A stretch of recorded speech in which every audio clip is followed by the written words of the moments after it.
Welcome to When Food Meets Medicine, the podcast where we explore how what we eat affects how our medications work and how your health thrives. Dr. Remy Olukoya, a pharmacist who believes that food and medicine are partners, not competitors in your health journey. And today we're talking about something that affects millions of people but doesn't get nearly enough attention: the connection between chronic disease and infectious risk. If you're managing diabetes or heart disease, kidney disease, or any chronic condition, you're at high risk for infections. And those infections can be more severe, harder to treat, and more likely to land you in the hospital. But here's the good news: you can protect yourself. Through smart medication management, poor nutrition, and preventive care, you can strengthen your immune system and reduce infectious risk, even with chronic disease. So, I'm absolutely thrilled to welcome today's guest. He's a physician who is dedicated over decades to understanding and combating infectious disease. His passion for education and global health is truly inspiring. Dr. Folarin Olubowale is an MD, an internal medicine and infectious disease specialist with clinical experience spanning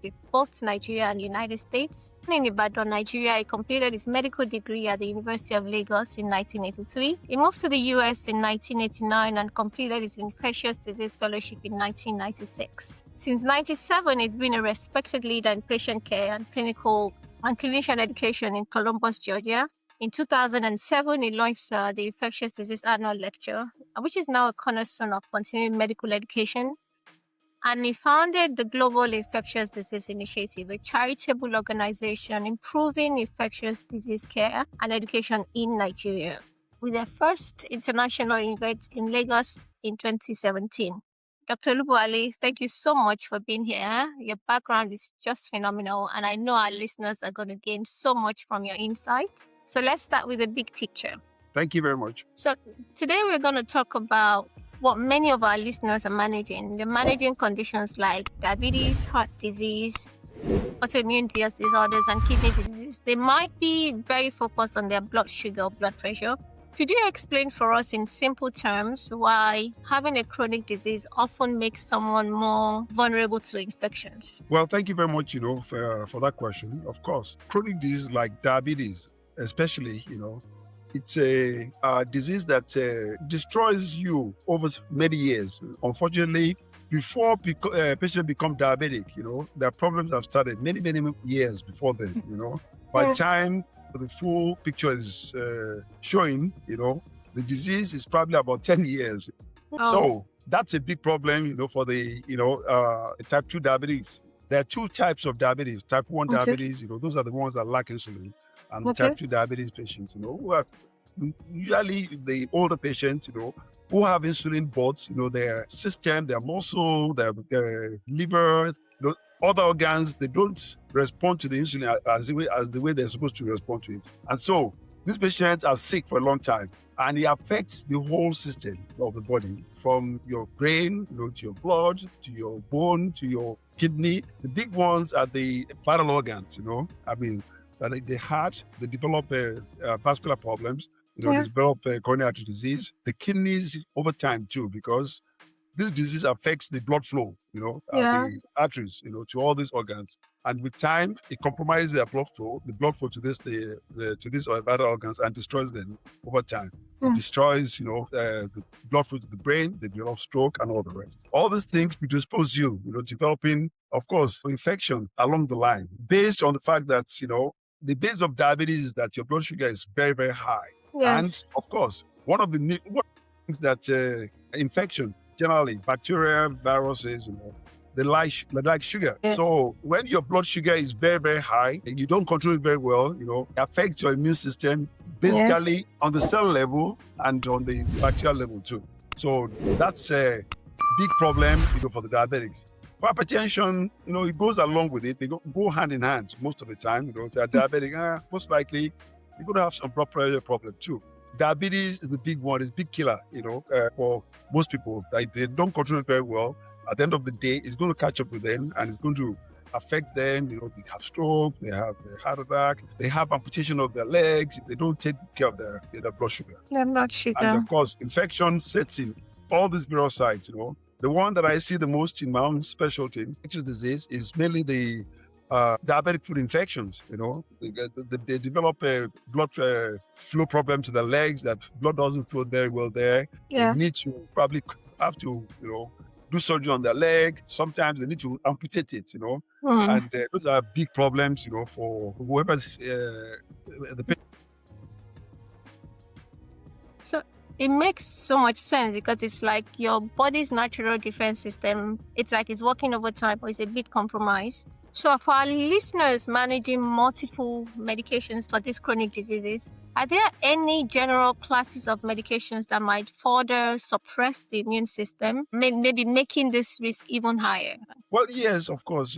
There's some. It depends on the underlying other infection, other problems they have. Of course, if they have like vascular problems, vasculitis, lupus, like some other conditions that need steroids that they need to use. Of course, this will increase their blood sugar, which will make it more difficult to control the diabetes mellitus. So it depends on the other things that they have.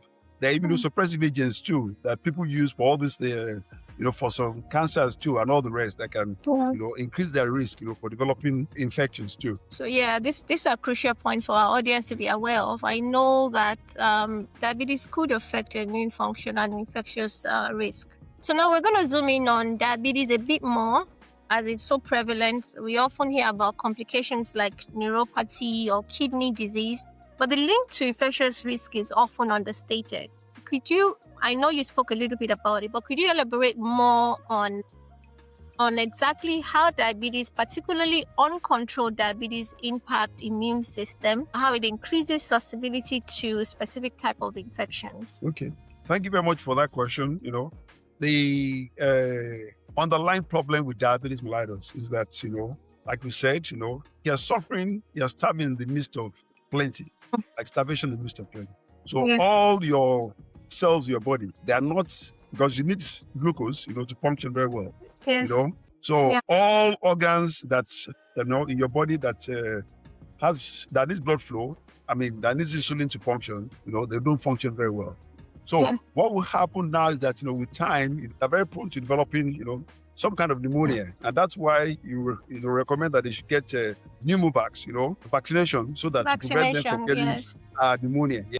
So that's a very big problem, for diabetic patients. Diabetic patients, develop a lot of urinary tract infections too, depending on the medication they're using. But sometimes, if their blood sugar is very high and they are urinating a lot of sugar in the urine, that's a risk factor, for developing urinary tract infection.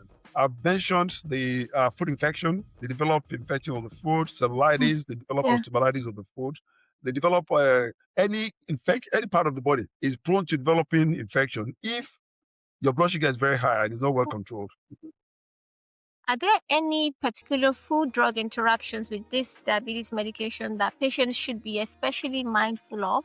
Maybe interactions that could indirectly affect their ability to fight off those infections, or even just their overall well-being that might make them more vulnerable. I know, for instance, alcohol interacts with some of these medications, and what impact could they have? Yes. Well, bottom line, the most important part of management of diabetes mellitus is your diet. That's the bedrock. Yes. You have to maintain, very good diet control, maintaining your carbohydrate intake, good exercise, maintaining your portion, and eating very healthy and exercise. Those are very good, important things. Nutrition-wise, of course, if you eat food that's very high in carbohydrates, it's going to affect your blood sugar. It's going to make your blood sugar very high. Sometimes, it's not a bad idea if patients are able to get the help of dietitians.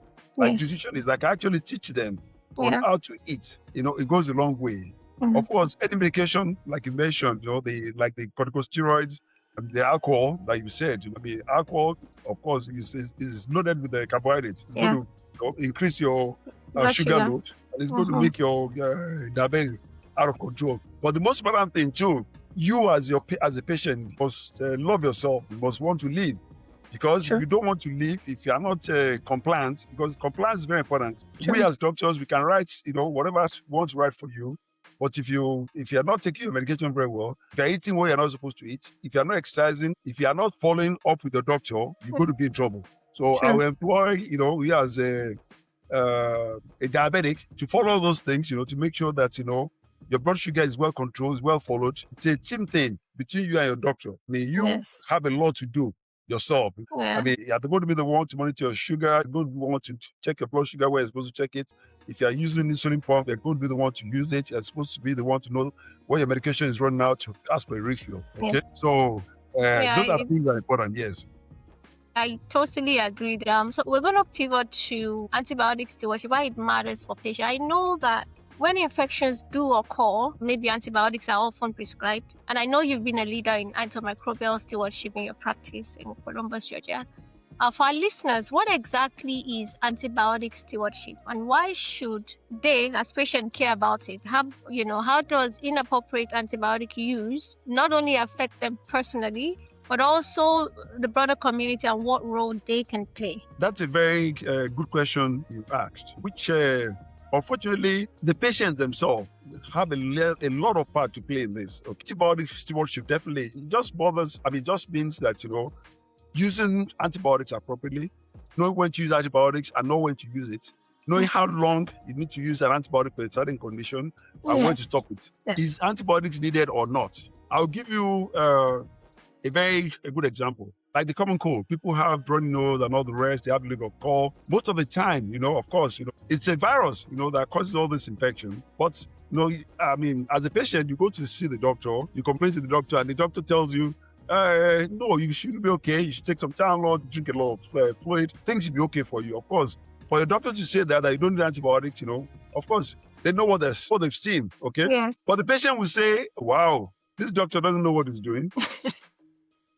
And they'll go to the next doctor, whom they'll tell the same thing, and the doctor will write an antibiotic for them, which is very bad, because what happens is that, when you are putting pressure on this bacteria that we are talking about, we are talking about bacteria generally. If you are putting undue pressure on them, what you're able to do is that you're going to stand the risk of making them develop resistance to these antibiotics that we're using. It's a big problem all over the world. There are a lot of organisms, bacteria. I don't have to start naming ones that are very difficult to treat now. That they used to be very sensitive to some common bacteria antibiotics, but now because of all the pressure, it's very difficult, to resistant to it. Yes. So that resistance thing is a big thing, not for only you, but for the general population, because there is the risk of taking those bacteria from one person to the other, and at the end of the day, start having problems in treating that patient with the common antibiotics that's supposed to be used. So antibiotics need to be used appropriately. You need to, as short as possible, that is approved. You don't use antibiotics for too long. If a patient, the doctor says you use antibiotics for 5 days, make sure you use it for 5 days and make sure you finish it. Yes. Don't stop it after 2 days because you think you're feeling better. Okay? Yes.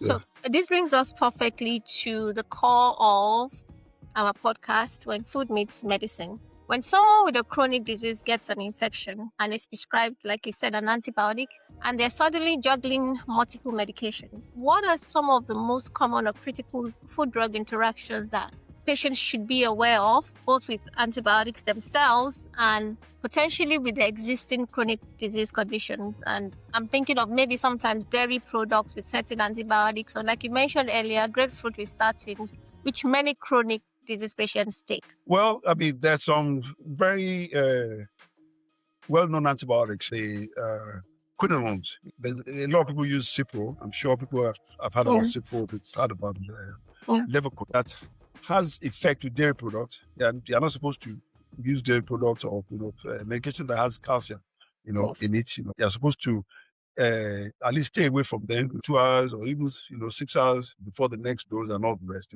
That's the big. But the grape that you mentioned is very important. Your timing of medications.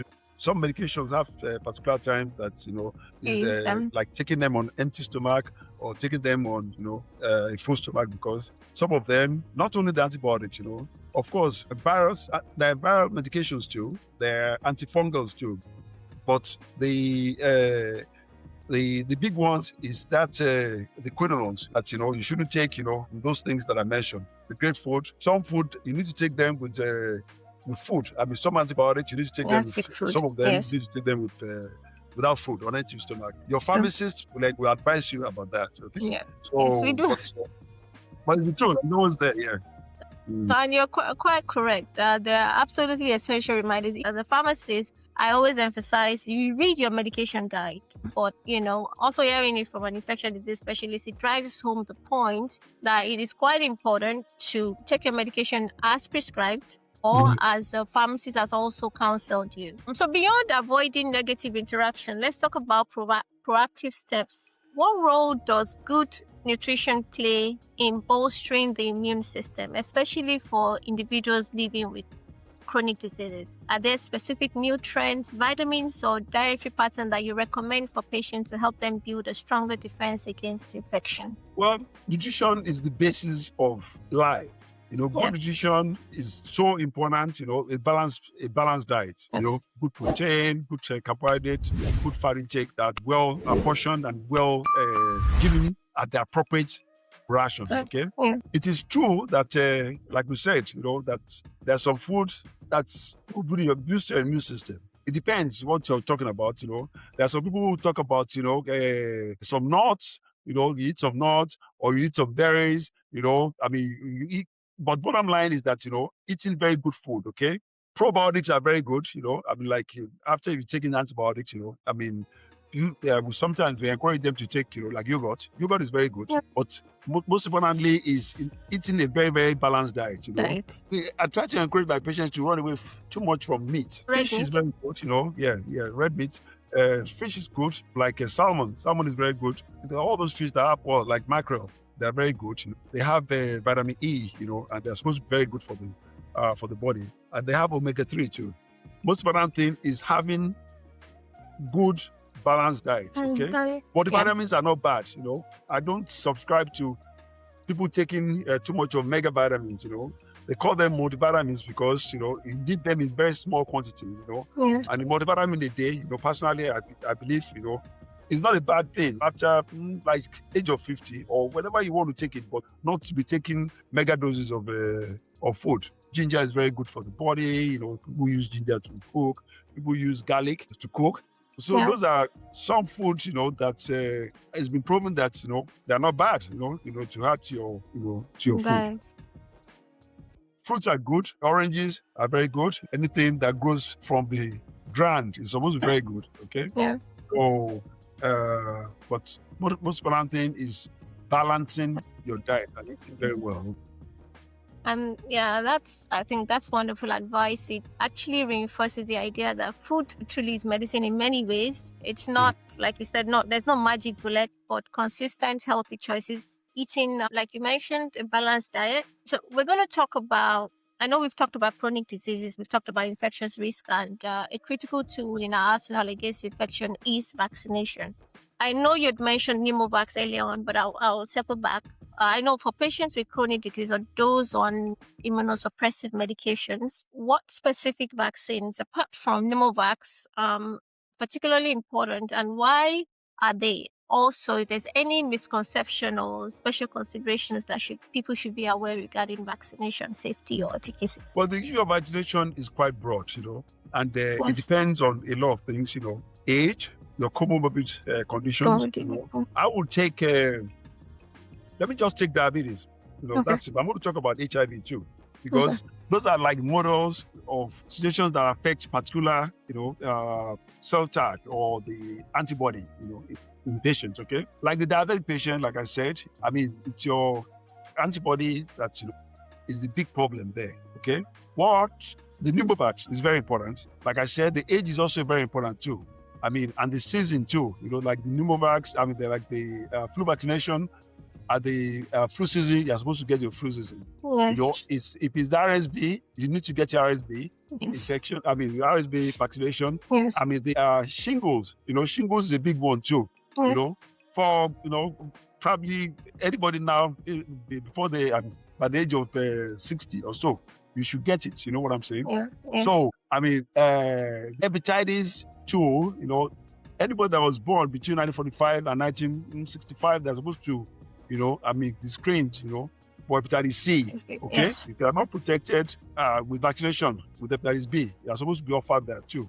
If you have the risk factors, like you are traveling, or if you have HIV disease, you should be offered hepatitis A vaccination if you need it, okay? Yes. Your tetanus shot is very important too. Tetanus, diphtheria, toxoid, if you have not had it for about, 10 years, the 10 last years. time, you should have it, and you should have a booster, okay? Like I said, it depends on the age. The college students get meningitis, meningococcal vaccination if they're going to school, HIV patients, I encourage to get it too. Sickle cell patients, get the pneumovax, like I said, the vaccine, other vaccination that's for the encapsulated organisms, The H flu, used to be they used to give it to children, H flu when they're younger, okay? Yeah. So Yes. it depends on your condition. But the big ones for older people that we're talking about are the ones I mentioned, your flu. Yeah. There's nothing wrong with the flu. Don't say that people get flu when they get it. Flu is not supposed to prevent you from getting flu. It's supposed to serve like an armor. Yes. So that if you get the infection, you have some protection against it. Okay. Yes. So a lot of people believe that when I get the flu vaccination that I get sick. No. The flu. No. Yeah, but of course you can have some side effects. People can have a low grade temperature. You can have some pain at the site. You can always take your time. Okay. RSV, you need to take it. And it's just whatever your doctor suggests for you to take. Depends on where you are, your vaccination record. You should follow your doctor's recommendation. Thank you so much for pointing that, because I see that in my practice sometimes. People would say, the last time I got it, I got the flu. But no, it's not the flu. You cannot get the flu from a flu shot. And sometimes people forget that it takes 2 weeks most of the time for a vaccination to be effective. So if you've had the flu in your system, if you get it today, it's probably not going to work. But the flu shot reduces how sick you can get. Yeah. And it's important that you pointed those guidelines. It highlights the need for personal discussions with your health provider. If the doctor is telling you to get some vaccinations, please go ahead and do it. I do appreciate it, because you truly have a unique perspective, having practiced medicine again across Nigeria and the United States through your incredible global infectious disease initiative. So could you share a bit about what you've learned from this global lens? Are there common challenges or different approaches to managing chronic disease and infection risk that you've observed between Nigeria and the US? Well, we know what the problem is in the developing world. Okay? I'll give you a very good example. I have a relative who is 66 years old now, a male, okay, who has never had a PSA drawn, never had it done, never. All of a sudden started complaining of some eye symptoms. By the time they are going to do the PSA, it was more than 100. He started having backup. So I now spoke to the doctor, who was thinking of. He's been thinking of him for a long time. I said, don't you guys have some guidelines that at a certain age, you should do, so do some blood work, the CBC, CNP, colonoscopy, PSA, and all those things. He says, doctor, that is very difficult for them, because even if they do the test, it's not like they have any guidance. If they do the test, what do you do after that? Like if you had done the PSA test, and it was high, what are you going to do there in Nigeria? I mean, I only have experience in Nigeria. Of course, they have friends, have some facilities that they can go to. But considering the population of Nigeria, 230 million. I mean, I don't know how many of them are male. I don't even know how many women after the age of 40 get mammogram. I don't know how many people get colonoscopy. So those are all the things that developing world, and needs to pay attention to. Preventive care, because if you catch, we're talking about diabetes now. A lot of people, it can happen in America too, that, the first time you're going to know you're diabetic, your blood sugar is 400. It's possible. But if in Nigeria, in our own third world countries, people have regular checkup, after the age of 40, go to your doctor, get checkup, they do your blood work. Maybe they might start saying that your sugar is going up a little bit. They can start following it, you know what I'm saying? Your blood pressure too. If it's getting high, they can monitor it for you. So it's the problem of the care, and no guidance, in developing countries that bothers me a lot. I started the Global Infectious Disease Initiative, mainly because of course, I went to medical school in Nigeria, and the field of infectious disease, even up till now in Nigeria, is not a recognized specialty, because infectious disease in Nigeria, 2 diagnoses, okay? You have a fever, and they'll just say that, it's either malaria or typhoid. Yes.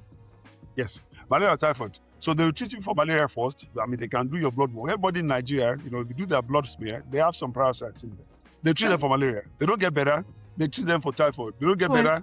They treat them for malaria again. So it was that notion that I wanted to actually make my specialty, be well aware to the community that, it's a very broad specialty, that, you can get a lot of advantage by having specialists, that specialize in infectious disease in Nigeria. So I did take some lectures there about 4 years in a row, to go and give them some lectures. I actually tried to study medicine initially, practice with my medical school. They gave me a place, I set it up, and they lost interest, COVID came, and all the things I put in there, shut down because they never used it. So those are the problems that we have. They have a lot of other things, so that's the problem, okay? Challenge, lots of challenge. Your initiative that you started in Nigeria is inspiring. I know it speaks about your dedication to both patient care and, medical education on a global scale.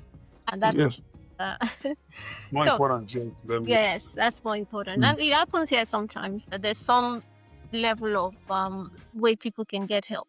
But to wrap up our main discussion, what are the top 2-3 actionable prevention strategies or pieces of advice you would give to our listeners who are living with chronic disease to empower them in reducing their infection risk and better managing their health overall? What should they be asking their doctors or pharmacists? Okay. Like I said, the patient themselves, they the ones that are the most important. They have to be able to, realize that, knowledge is power. If they ask questions, like you said, their providers, can guide them. Okay. Taking that responsibility that I want to survive is very important. In my practice, I started my practice about 30 years in Columbus, Georgia. And at that time, I just want to give you an example. Yeah. HIV was just starting, and we only had, like 2 medications when I started my infectious disease practice. Okay? Yeah. So most of them, they died. Most of them died. But a lot of them are still around now. And very interesting, the ones that are still alive now are the ones that are motivated, that, wanted the will to live. They survived to the point that, better medication started coming. Yes. And they're doing a lot of them still come to my practice, now. So what I'm just saying is that, that making people believe that, it's not the end of the world for you. There can be help for you if you believe that, you can do your own best and you can listen, work with your doctor. It's a team effort, like I said. Work with your doctor and eat right, exercise right, and stay away from things, that are going to destroy you. Big ones, smoking. If you smoke, stop it. If you drink alcohol, stop it. If you are using drugs, you stop it. Those are preventable things, We're talking about routine things too. Like we said, age guided, things that, that you need to do. You are supposed to do your mammogram at the age of something, go and do it. If you are supposed to do your colonoscopy at the age of something, go and do it. You're supposed to do your blood work, go and do it, okay? Those are things that will make you... test. do a PSA. Those are things that's going to, make things be caught at the very early stage so that it can be prevented. And I just believe that if you really want to, of course, there's some diseases that come. You can have leukemia, that can just come and you're not prepared for, and there's nothing you can do about it. Yes, but eat right and stay away from things that that can destroy you. And most importantly, use your seatbelt too. Thank you. These are powerful and practical takeaways. And thank you for making it so clear and so simple. So now we're going to go to a section where we called rapid questions. We're shifting gears. So for a moment, I'm going to ask you like quick 5 questions. So you're just going to give us the first thing that comes to your mind. Okay. So what's one common misconception about antibiotics that you wish everyone understood? That I don't need to take it for the length of time that is being prescribed. But once I start getting better, I can stop it. And I need antibiotics all the time. Okay. If you could only recommend one food group for immune health, what would it be? Berries. Fruits.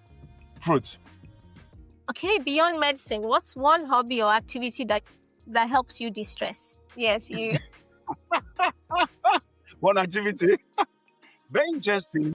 I intend to be more active very soon, and I encourage you to be more active. Okay. Okay. So what's the most surprising food-drug interaction you've ever encountered in your practice? Very interesting. We are talking about, Grape. we are talking about Grapefruit? grape. Yeah, yes, Okay. grape. Grape. That you shouldn't take it The with grape the rice, yeah. project medicine. The TSM or whatever it is. Okay. Yeah. I've seen multivite too, and some HIV medications. Multivitamin tablets that when you take it, because they have some cations and all the rest that Okay. affects absorption. Mm. Of the not all HIV medication, but some of them. Some. Okay. Uh-huh. Yeah. So, but for my own specialty, that's the big one. So I tell my patients to separate their, multivites. If they're taking it, don't take it with their HIV medications. So what's one piece of advice you'd give to a young medical student today? Perhaps even one inspired by your own journey from Unilab to your current practice. Don't give up on your dreams, and don't give up on your hopes. Yeah. Believe in yourself that you can get whatever you want to get. You can do anything you want to do as long as you put your mind to it. Know where you stand. In your ability. Some people study for 5 minutes, they get it. Some people have to study for 1 hour before they get it. Know where you stand, okay? And hang around colleagues that are going to lift you up, okay? And choose your specialty. I will tell you that for the truth. There are some specialties that are good, that are very rewarding, Tea or coffee? What do you take, tea or coffee? Tea or coffee for who? For you, what do you take, tea or coffee? Oh, I drink coffee in the morning. 1 cup in the morning, that's it. Thank you for playing along. Surprising answers, but I'm grateful. Dr. Olubowale, this conversation has been incredibly illuminating and so very valuable. I particularly appreciate your insight into the challenges we have globally of infectious disease and the work you do, bringing world-class education back to Nigeria, and your practice advice on antibiotic stewardship and nutrition. It is very important for every listener if they can apply it, like you said. Thank you for sharing your immense knowledge and experience with us today. Thank you very much. I appreciate it. Thanks for inviting me. I'm really very proud of you, Remy. Thank you, sir. You keep up the good job, okay? Thank you, Dr. Olubowale. So, as we end the show today, I want to encourage people to see what powerful takeaways what we've had today. Let's quickly recap some key points. Chronic disease, it weakens your immune system, making you more vulnerable to infections. Managing your chronic condition well is your first line of defense. Antibiotic stewardship is crucial. Use antibiotics wisely, as Dr. Olubowale said, only when prescribed, and finish the full course. Don't pressure your doctor for them when they are not needed. Be mindful of food-drug interactions, especially with antibiotics and chronic disease medications. Always ask your pharmacist or doctor. Prioritize good nutrition and vaccination to boost your immune system, especially if you have an underlying health condition. This episode truly highlighted how critical it is to understand the full picture of your health, from chronic conditions to immune system to every pill and every bite of food. So for more resources on medication safety and food-drug interaction, please visit my website at www.pharmaplansystems.com. There you can also get my book, When Food Clashes with Your Medication, which dives deeper into this important topic. So if you enjoyed this episode, please subscribe, leave us a review, share with your family or friend who might benefit. Your support helps us reach the people with vital health information. Join us next time on When Food Meets Medicine as we explore another fascinating intersection of health and wellness. Until then, stay curious, stay informed, and remember, when food meets medicine, knowledge is your best protection. Thank you.